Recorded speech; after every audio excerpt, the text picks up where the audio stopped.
네, 반갑습니다. 오늘도 설교 영상 계속 찍도록 하겠습니다.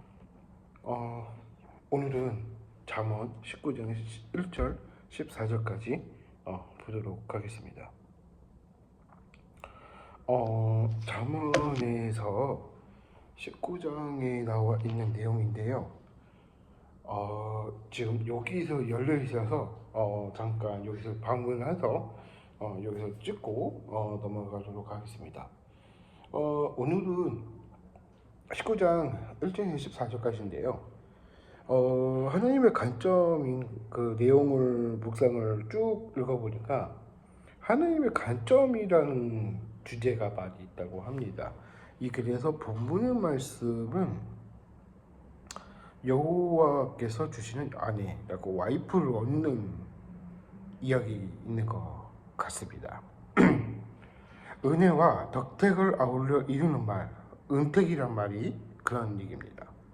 근데 이 봉사라는 주제도 중요한 부분도 있겠지만 이 본문의 말씀에 본다면 이 잠언서에, 지혜서에 관한 이야기들을 많이 보여주고 있는 것 같아요.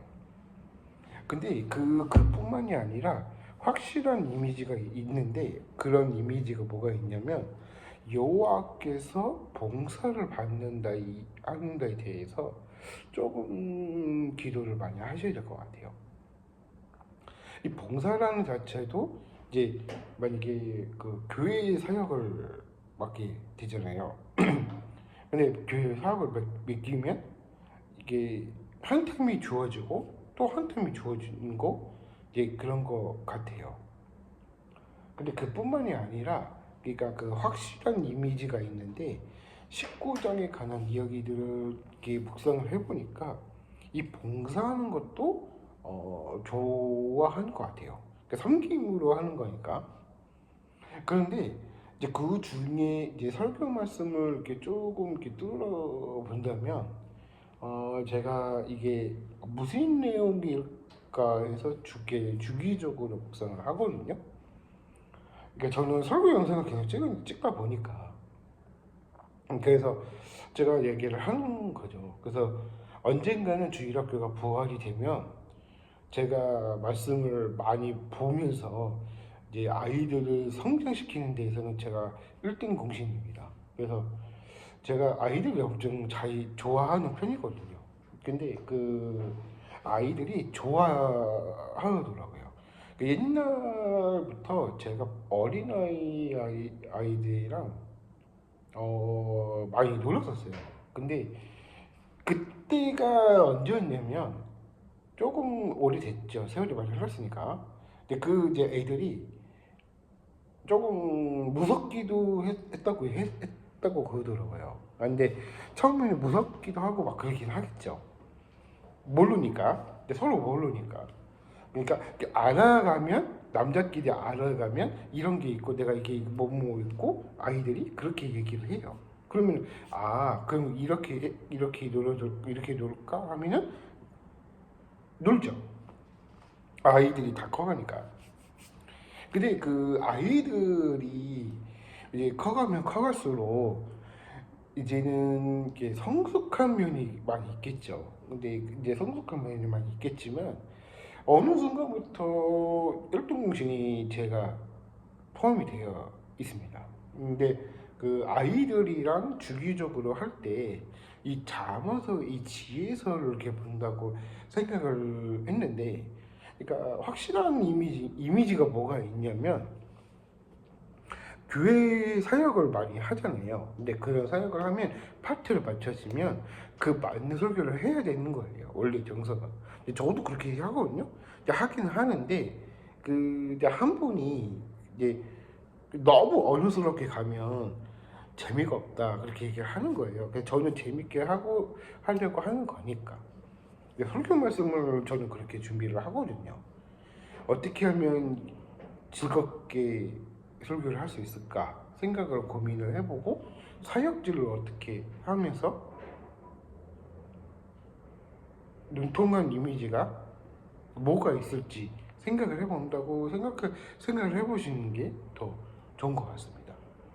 근데 이 교회 사역도요, 어느 순간부터 잘 될 수도 있고 잘 안 될 수도 있어요. 그러니까 그 말씀만 가지고는 힘들어요. 놀아야 되니까. 남자애들은 놀아야 되고요, 여자애들은 다루게 됩니다. 그래서 제가 그 아이들이랑 아이 어린이 사역을 많이 해봐서 주일학교 사역을 많이 했죠. 그때 한 6, 7년 됐으니까. 근데 그 아이들이랑 섬기면서 제가 엄청 도안이라고 그렇게 어른들이 다 그렇게 얘기를 하시더라고요. 제가 27살이라고 보인대요. 그래서 근데 동갑이라고 자꾸 얘기를 하시더라고요. 근데 실제로 나이는 원래 40 정도 넘었거든요. 그래서 저 정도 나이가 또 먹어가니까.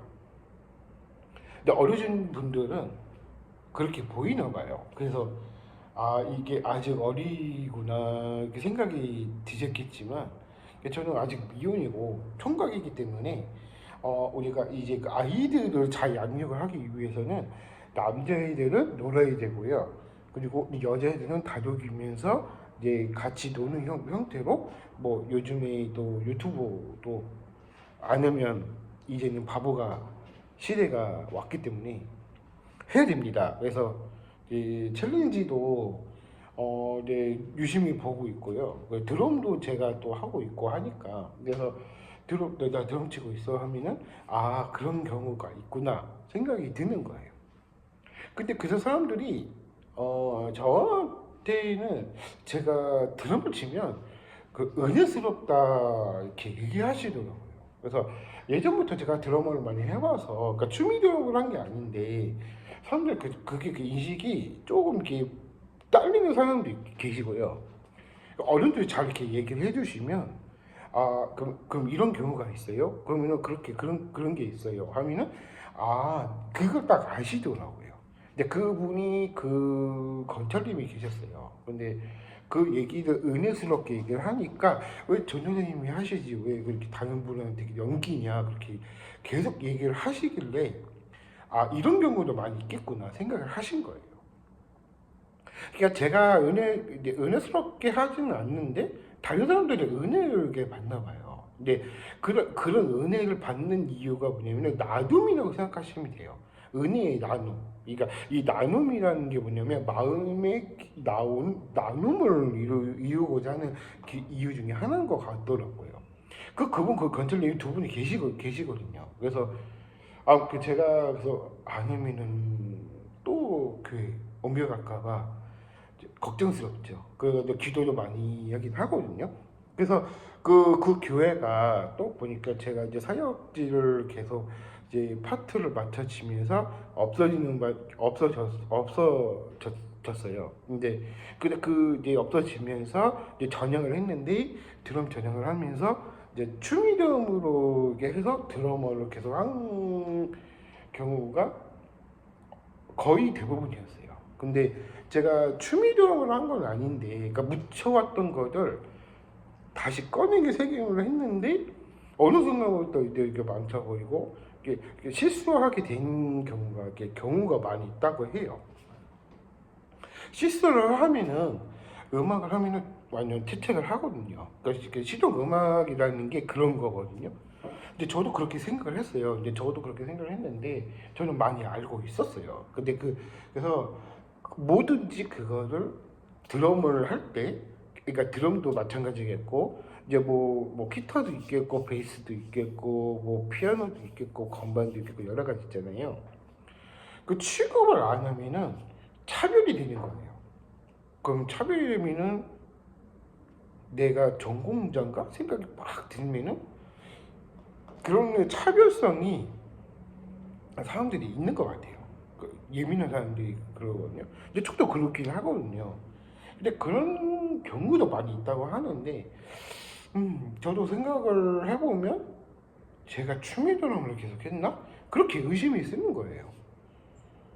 그래서 더 열심히 해야 된다고 그렇게 얘기는 들었었거든요.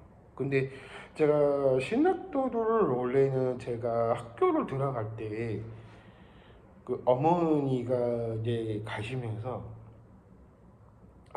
그래서 꿈을 포기한 거죠. 이제 음대를 가고 싶어 했는데, 그래서 제가 음대를 가려고 애를 쓰다가 늦지는 않았다. 그래서 사람들은 그렇게 얘기를 하는데, 나이 먹어가면 먹어갈수록 그걸 하게 되면은 좋긴 하겠죠. 근데 이게 유튜브가 활성이 되면서 이제 실용음악 전공들이 다 이제 죽어나간다고 해요. 네.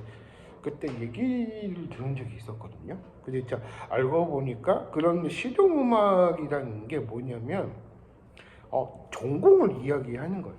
저도 신학 전공이긴 하지만, 그래서 저도 그 이제 저는 그 이제 아마추어 같이 하는 게 아니라 프로로 하고 싶다. 저는 그렇게 하고 싶은 거예요. 울분통한 사람들은 그렇게 얘기하거든요. 근데 그 분명한 현실은 제가 이제 설교 영상을 계속 해오면서 내가 이런 게 뭐가 있을까 생각이 드는 거예요. 근데 전혀 음악을 모르는 사람들은 깽판 모르니까 내 지금 일만 하고 뭐 일하고 밥 먹고 자고 일하고 밥 먹고 자고 이렇게 일상이다 보니까, 그래서 저도 그렇게 직장 생활을 많이 했었죠. 근데 직장 생활을 하면서 저는 정신력이 좀 힘들었어요, 제가. 근데 제가 직장 생활을 하기엔 제가 힘들었었거든요. 그래서 조금 많이 힘들었었는데 이제는 많이 이렇게 세월이 흘러가니까 조금 그렇더라고요. 그래서 이런 게 있나 생각이 들 정도로 너무 심했었어요. 근데 그 이제 뭐 직장 생활 안 하고 자영업을 하니까 편한 거죠. 이제 사람들이 그 잔소리도 없고 막 그러니까 그런 경우가 많이 있는 거죠. 근데 그런 경우도 많이 있겠지만 이 그 야곱 얘기를 잠깐 옛날 영상에 뚫어볼 때 본다면 이제 이제 나이 든 사람들이 다 이제 대부분 돌아가시고 막 그러더라고요. 근데 이제 세대이 다음 세대가 물려주기 위해서는 우리가 어떤 게 있어야 되고 저런 게 있다, 보는 게 있다, 그렇게 말해주고 있는 거예요. 항상 지혜롭게 하려면 은혜와 덕택을 아울러 이제 다른 사람들에게 나눔을 전달해달라, 그 얘기를 하고 싶은 거예요. 이 자문이서 이야기는 그 얘기거든요. 저는 설교를 할 때 꼭 집어서 이거를 해야겠다 생각이 들면 바로 하는 성격이거든요. 저는 그냥 그렇게 하면은 다른 말을 안 하게 돼요. 설교를 안 하게 되면. 설교를 할 때는 다른 말 하는 게 아니라 저는 즉석에서 바로 해야 이런 게 있구나, 설교를 할 때 딱 능통하게 잘 할 수 있거든요. 그래서 제가 말씀드리고 이제 그 이유 중에 하나고요. 그래서 이제 설교라는 주제도 많이 바뀌어질 수도 있고 어떨 경우에는 막 그런 경우가 많이 있다, 그렇게 얘기를 하신 분들도 많이 계세요. 그래가지고 저는 즉석에서 바로 하기 때문에 여러분께서도 설교 말씀을 누구는 할 수는 있어요. 근데 신학자 외에는 조금 안 하는 게 낫다 생각이 드는 거죠. 그래서 여기까지 하겠고요. 좀 말이 길어져서 그렇게 하겠지만 그래도 자문서의 이야기들을 한번 읊어봤습니다. 이 봉사라는 주제도 이제 성경으로 돌 때는 그렇게 보여주고 있겠지만 늘 도우심으로 했던 이야기들 많이 있기 때문에 그렇게 하도록 하겠습니다. 여기까지 하겠고요. 나중에 추후에도 열심히 하도록 하겠습니다. 감사합니다.